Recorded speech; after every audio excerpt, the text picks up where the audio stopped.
No. And stay there. Even though Krishna is everywhere, as you said, and within everything, I can say no. I don't want Krishna. What do you want instead? Then fill in the blank. And then Maya covers the living entity to think I'm that fill in the blank. But then there's laws of nature, and again, Krishna says, I cast them forever, lifetime after lifetime, into demoniac species. So it's a misunderstanding that we eventually go to Krishna. If we want to, then we have to make a series of choices in that direction consistently, and then Krishna will take us to him. Supposing there's a mix. Where there is no Krishna.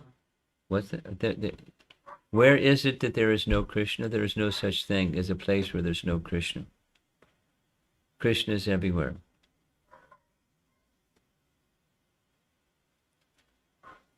And Maya covers us from that understanding. It is just covering, right? But it's not the That's right. ultimate reality or the truth of existence. Okay. You're right. And the other is also right. We're conditioned souls are under the influence of Maya, although philosophically you're right, we don't commonly, people don't act that way. However, they act. Everywhere there is Krishna. You're escape making the Krishna. same point, and I'm not denying your point. Krishna is everywhere. The starting point of this discussion is it not that everyone eventually will go back to Krishna? They are in Krishna, they will be with Krishna. I understand. Let's take Kamsa. Was he with Krishna? He was Krishna conscious. He was thinking of Krishna 24/7. That's what I'm telling. Even though you want or not, you are in Krishna and you will be with Krishna ultimately.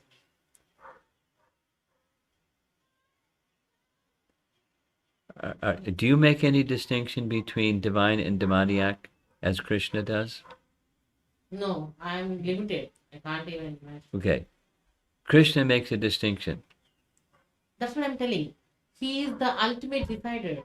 So even though you're here or there or anywhere, he is the one guiding force. So he will be with you, in you, and ultimately you will be with him, is what my understanding is. Always. Yeah. Well, you're repeating yourself, and we're disagreeing.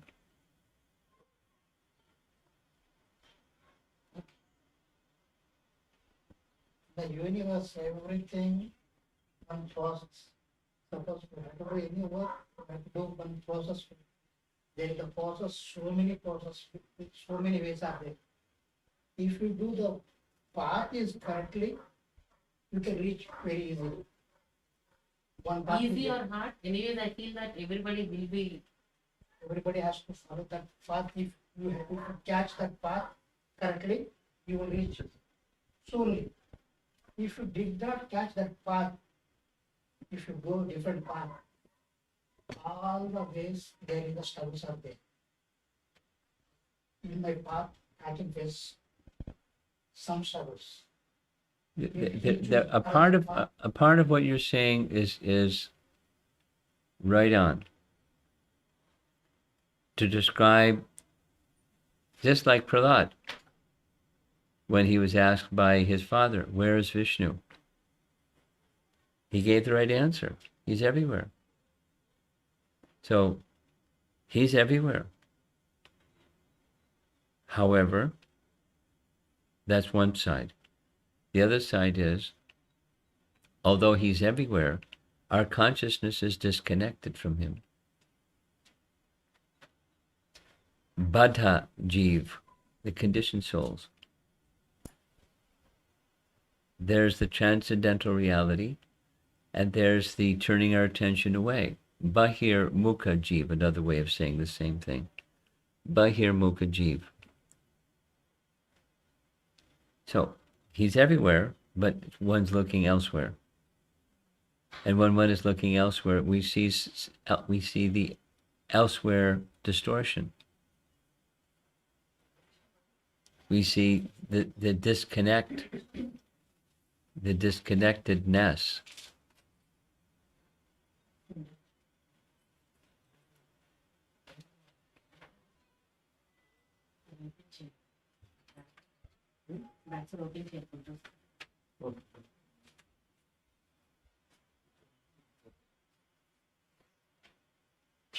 In universe, actually, in my childhood, In your childhood, I'm hearing Sita Rama Kalyan.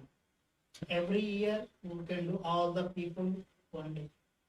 Why Krishna Kalyana not came that one day for everybody to one festival? well, at least here in the West, it's Krishna Janmashtami. That I'm asking about the Kalyana, not I don't know what Kalyanam is. I'm his sorry. marriage day. Oh, Sita Rama marriage day. All the people celebrating that. well, That is one festival. okay. So Krishna married 16,108 queens. You'd have a big, busy festival. But Ram married one queen. Much easier.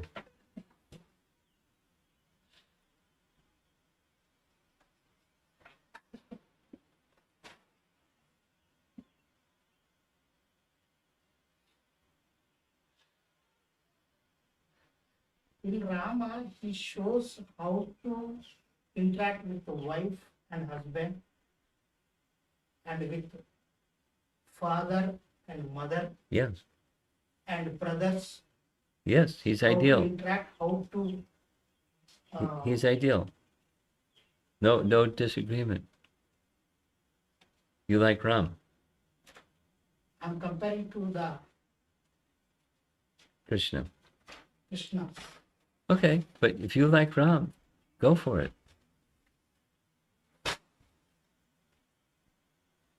They're transcendental, and there's unlimitedness within both, and Ram is displaying a certain aspect, and Krishna is displaying diverse aspects, and they're all transcendental. He's the ideal friend. He's the ideal son. You know,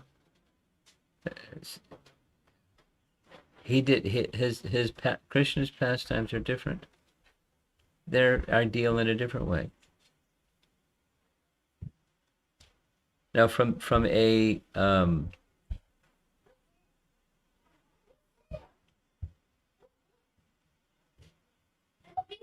if you, devotees of Chaitanya Mahaprabhu, many of them were Krishna bhaktas. A number of the devotees of Lord Chaitanya Mahaprabhu were Ram bhaktas, and they had steadfast devotion. So if you wish to have steadfast devotion to Lord Ram, fantastic. But be very careful in comparing the Supreme Personality Godhead in its different positions, because you might be treading on making offense. So be careful. I'm not saying that's what you're doing. I'm just saying be careful. Yes, sir. I agree with that point. In his childhood for Rama, everybody loves Ramas in their villages. Of course. Her father also, sometimes he skipped the Raja meeting and he always spending with Rama only. So The same happened in the Krishna also, in the childhood. what's your point? Please make your point. What's your point? Means how Rama has grown from the childhood to the. We don't hear much. In Ramayana, the childhood pastimes of Lord Ram, there's about 8 verses. And the childhood pastimes of Krishna, thousands of verses.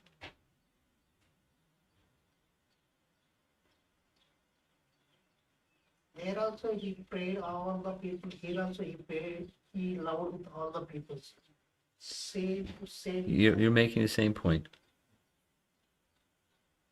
I don't know what point you're. I don't know the big point you're trying to make. The items you're mentioning are true, and then what's the point? What's the main message you wish to share? He had an ideal character, an ideal personality. Yes, he's the Supreme Lord. He's ideal. Okay. Anyone else? There are several online questions. Okay, great.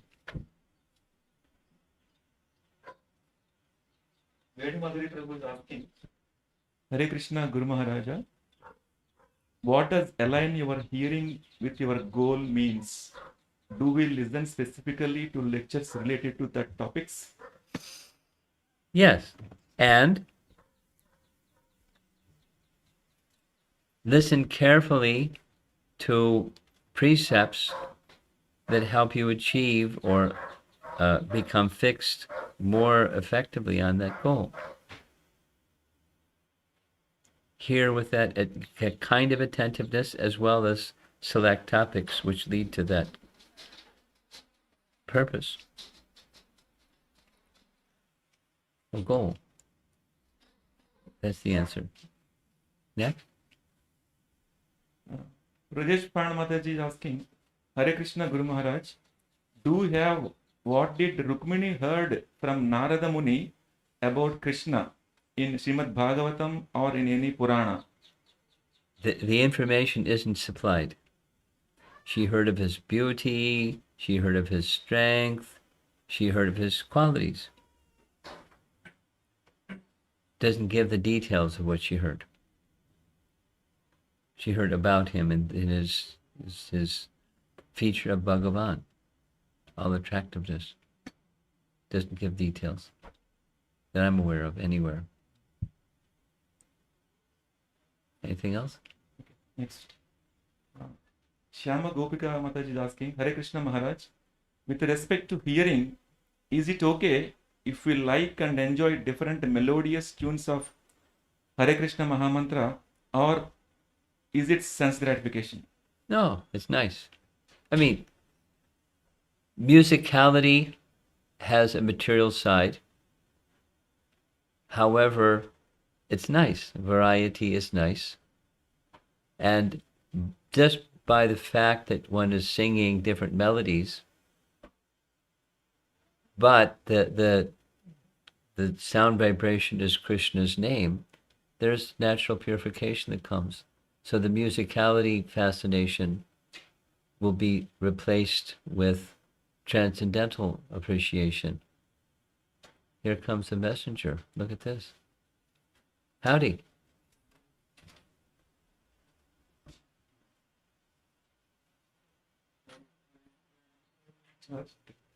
Raja Ramachandran Prabhu is asking, Hare Krishna Guru Maharaj, Arjuna had intimate relationship with Krishna to share his weakness or vulnerability at battlefield, and Krishna patiently responds through various chapters in Bhagavad Gita.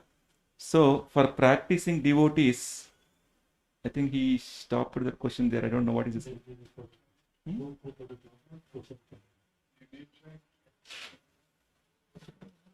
Okay.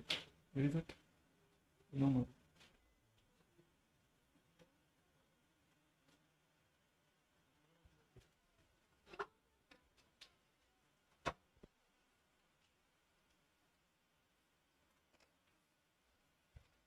Okay. Facing specific challenges, weakness, needing clarity and support, does Lord presents his spiritual representatives to connect at heartfelt level in addition to direct instruction by Lord in Gita? Well, the option, the reciprocation is there, But how one receives the reciprocation is going to vary from person to person. The answer is yes, but how it's received is going to vary from person to person. The principle is already stated in Bhagavad Gita. Yeyatam mam prapadyante tam tataiva bhajamyaham. Reciprocation is there from Krishna, and Krishna often works through representatives. And so the representative acts as Krishna's agent. And how it's received depends on our receptivity.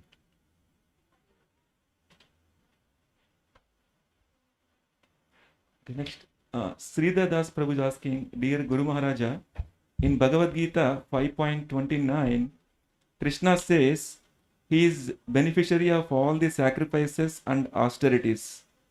I am able to comprehend the sacrifices part, but how do we understand Krishna is beneficiary of one's austerities? It's an offering, and he receives the offering. Austerities can be done for different reasons. Materialists do austerities, but Vaishnavas, when they do austerities, it's meant for pleasing the Supreme Lord, and he accepts it.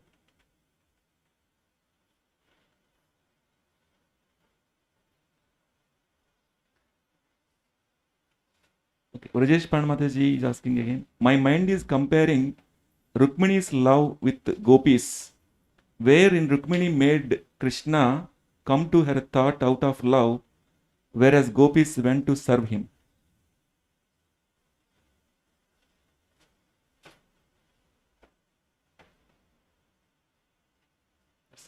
It sounds like a statement, not a question. Yeah, I think so, Maharaj.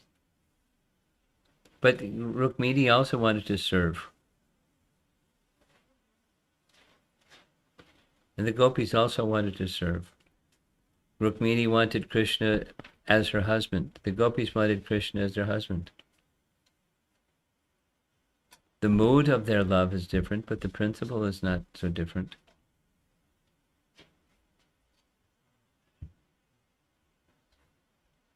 Is that everything? Yeah, one more. Archana Mataji is asking, Hare Krishna Guru Maharaj. Few days back, I had a question about, although we know Krishna's shelter is there, but still the body may manifest symptoms of fear, anxiety, etc.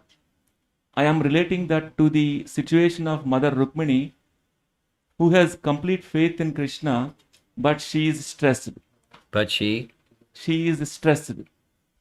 What's the word? Stressed. Stressed? Mhm. Stressed. Okay. On the other hand, we see Jadabharat, who was not moved at all when was taken before Kali to be killed, or Maharaj Ambarish was undisturbed when fiery demon was produced by Durvasa Muni.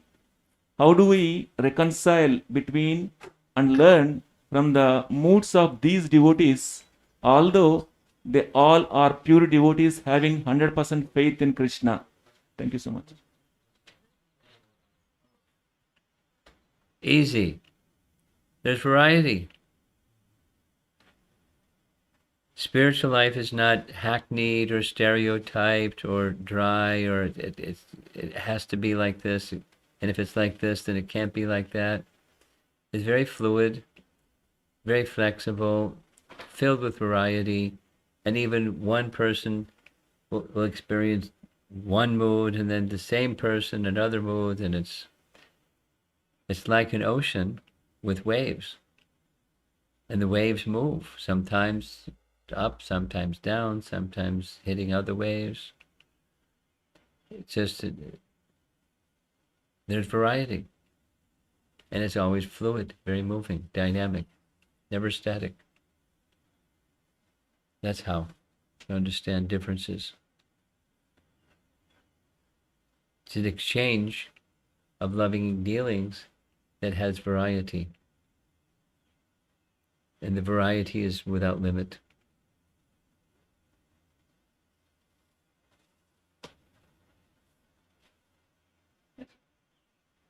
Rajesh Pandamataji is again asking, how did Narada Muni get inspired to speak to Rukmini about Krishna? Is it Narada Muni being an instrument for Rukmini to marry Krishna? Narada Muni does all kinds of things like this. Narada Muni has an uncanny, we discussed it yesterday evening with the Chinese devotees. He just shows up at the right time, says the right thing to this person, shows up another time at the right time and says the right thing to another person.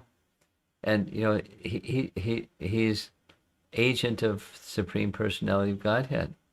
He knows things that we don't know, and he can move the way that he moves, and he's just like lubrication for the Lord's pastimes.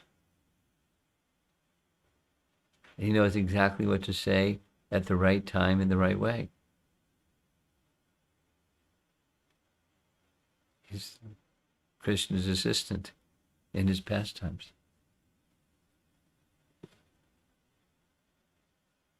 He's a turning point. Someone else? He's a turning point of Narada Muni. A turning point? Yeah. Oh, yeah. There's many turning points. Multiple. Yesterday evening, there were 5. This, and then that, and then that, and then that, and then that. Fantastic. Anything else? Okay. Srila Prabhupada ki jai.